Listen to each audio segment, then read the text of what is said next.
open up the case and smell the guitar.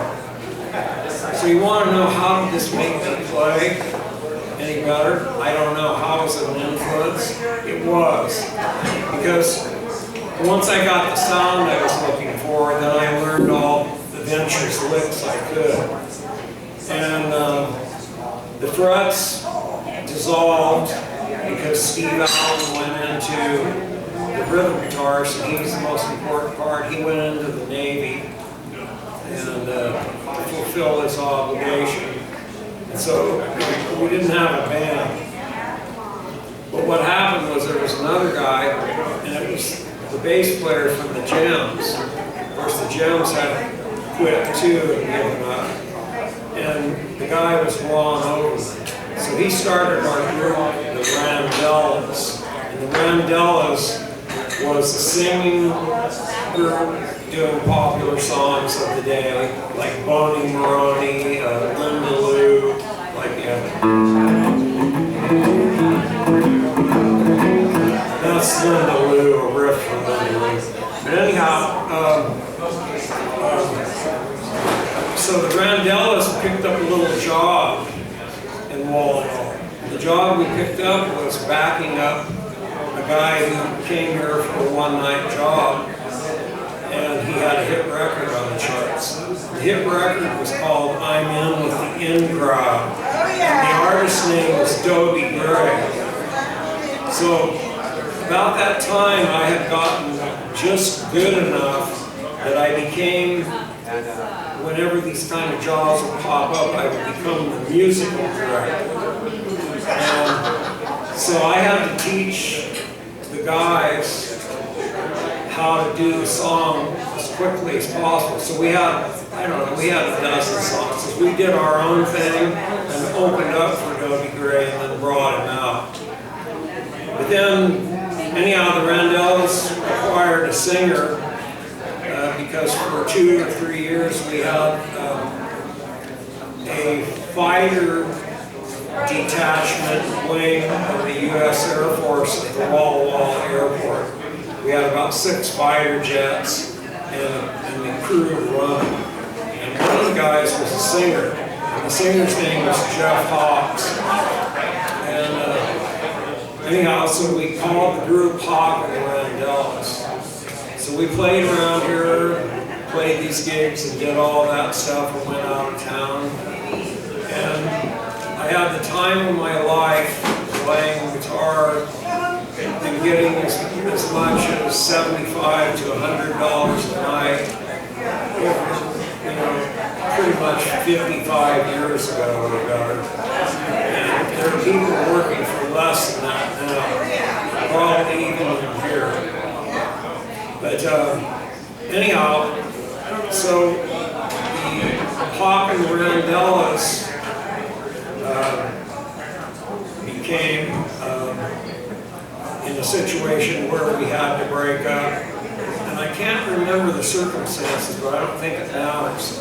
What we did is we went to California, and that's where the band broke up. So we got down to Northern California, and I bumped into a guy, I remember. The bass player we hired for Hawk and the Randellas was a guy from San Francisco. His name was Rick Day, D-E-Y.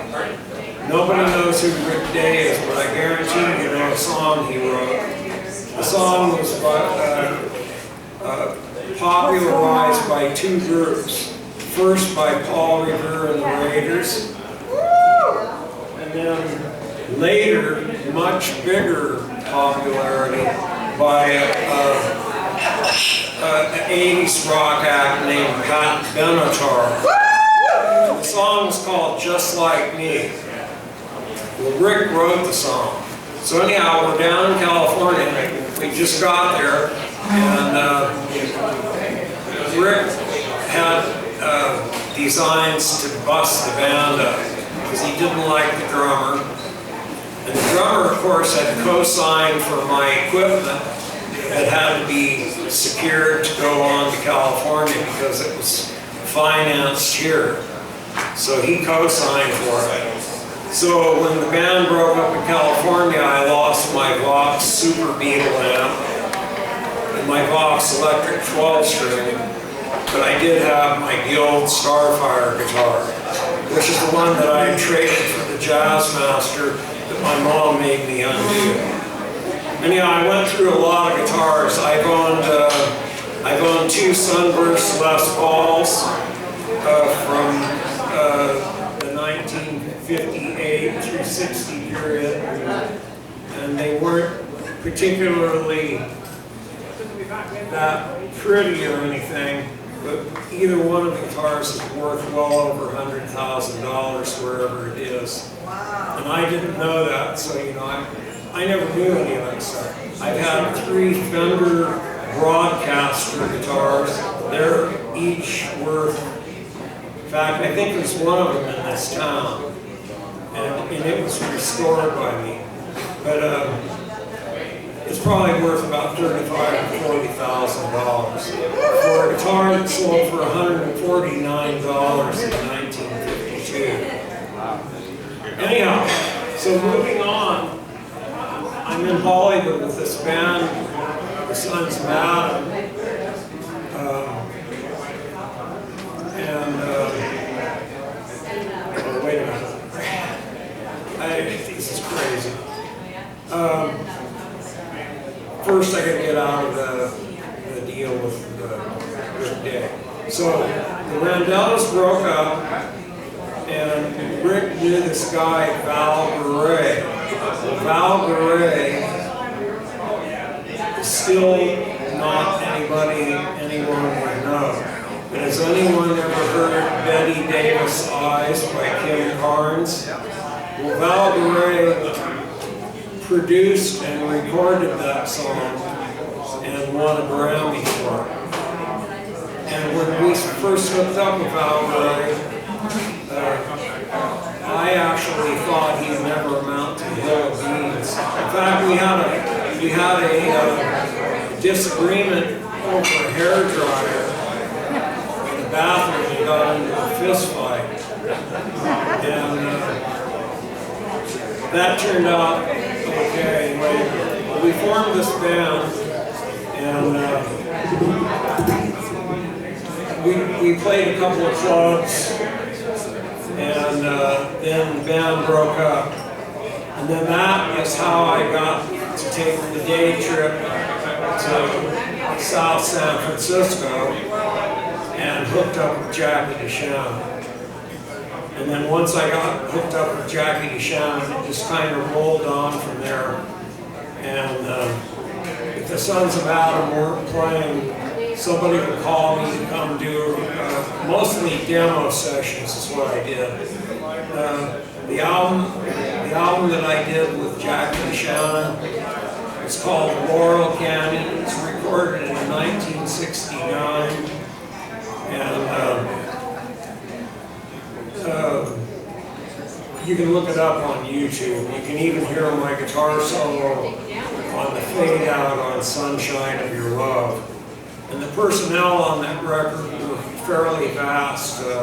One of Eric Clapton's future producers named Russ Titleman was one of the guitarists sitting in. There was like 7 or 8 guitarists, and I was one of them. But I was one of the electric guitarists. There's about 25 people on the session playing instruments. And anyhow, Dr. John, anybody knows Dr. John, Matt Revenak, he was on the session. Barry White was on the session. I know everybody's heard of Barry White, the guy who kind of talked the songs through. But he also sang well. So I was friends with all these people too. And it was a great time in life. I'm not sure why I got out of the music business down there, but I did. I think it's because I became disenchanted. But I never stopped playing. So I kept playing and learning how to play. And I'm still doing it today. So let's see. I don't have much time. I just have to play some stuff. I'm trying to find some songs on here that are decent. play some bebop. Play some what? Bebop. Somebody wants to hurt me.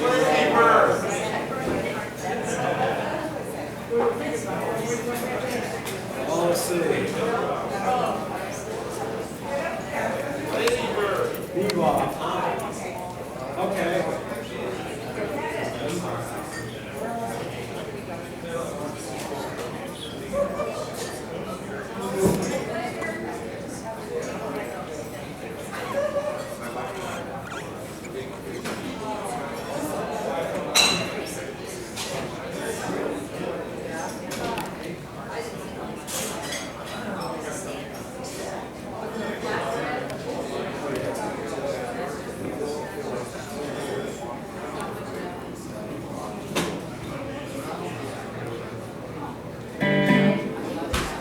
Here's kind of a rock jazz song that I can play. Yeah,